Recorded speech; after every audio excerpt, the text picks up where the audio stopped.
In one famous experiment, scientists gave rats a choice between sugar and cocaine.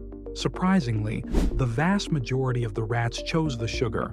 This was not just a quirk of the lab, it demonstrates just how powerfully our brain's reward system responds to certain triggers.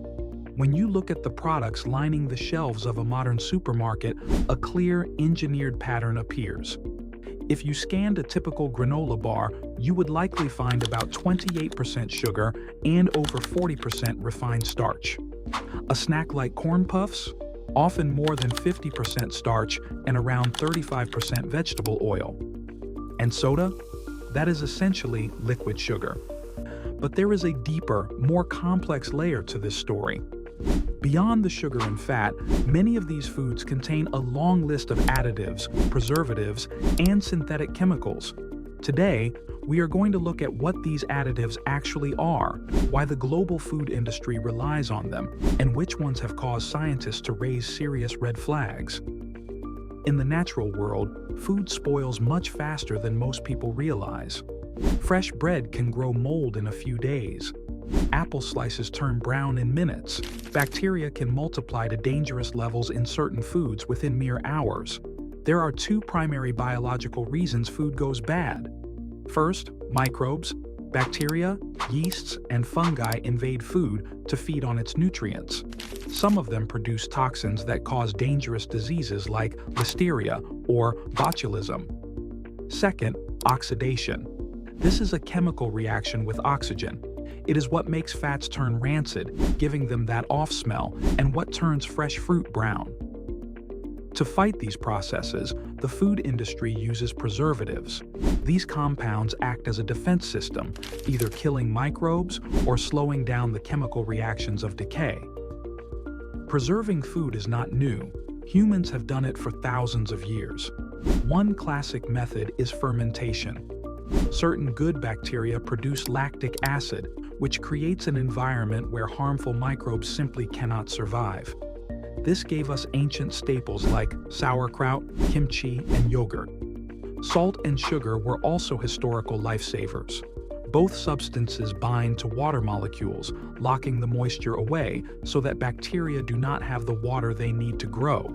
However, modern ultra-processed foods are a different breed entirely.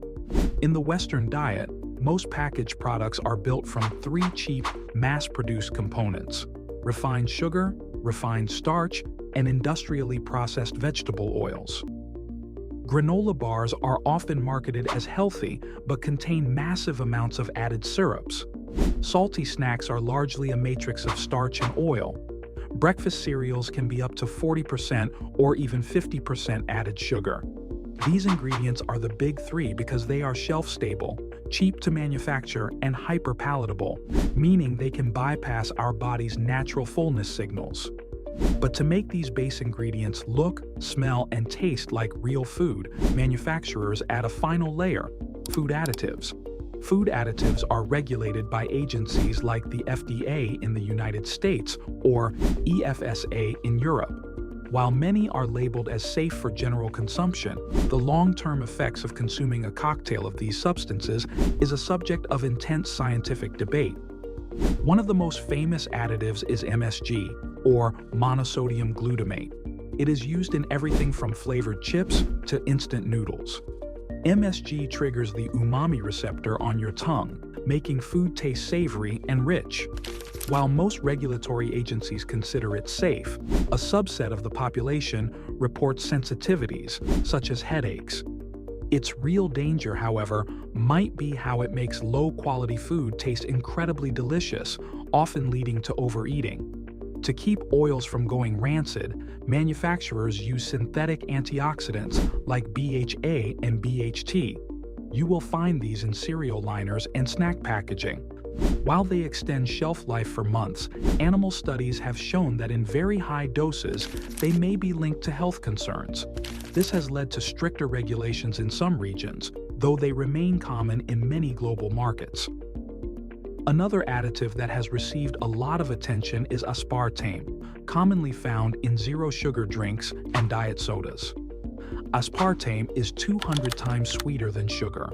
In 2023, the World Health Organization classified it as possibly carcinogenic to humans. While current evidence suggests it is safe at normal levels, the debate over how artificial sweeteners affect our gut health and metabolism continues. Sodium nitrite is another controversial compound used as a staple in processed meats like bacon, sausages, and deli meats. Nitrites are essential for preventing botulism, but they come with a catch. When cooked at high heat, they can form compounds called nitrosamines. Because of this link, the World Health Organization has officially classified processed meats as carcinogenic. Brightly colored candies and drinks often contain synthetic dyes like red 40 or yellow 5. In some countries, products with these dyes require warning labels regarding their potential effect on activity and attention in children. In other regions, they remain a standard part of the food supply. We often focus on sugar, but refined starch is a hidden giant. Starch is a long chain of glucose. Highly processed versions like maltodextrin or modified food starch are broken down by your body almost instantly. This causes a massive spike in blood sugar, sometimes even faster than table sugar, which can impact your metabolism and energy levels over time. The biggest risk to our health usually is not one single additive. The real concern is the cumulative effect of a diet dominated by ultra-processed foods. These products are high in calories and refined carbs, but critically low in fiber, vitamins, minerals, and high-quality protein. Food additives are tools. Many keep our food supply safe from dangerous bacteria, but when these tools are used to create engineered foods that replace whole, natural ingredients, our health can pay the price. A simple rule of thumb: the shorter the ingredient list and the closer it is to its natural state, the better it is for your body. If you found this deep dive into food science helpful, hit the subscribe button and let me know in the comments. Do you check the labels on your snacks?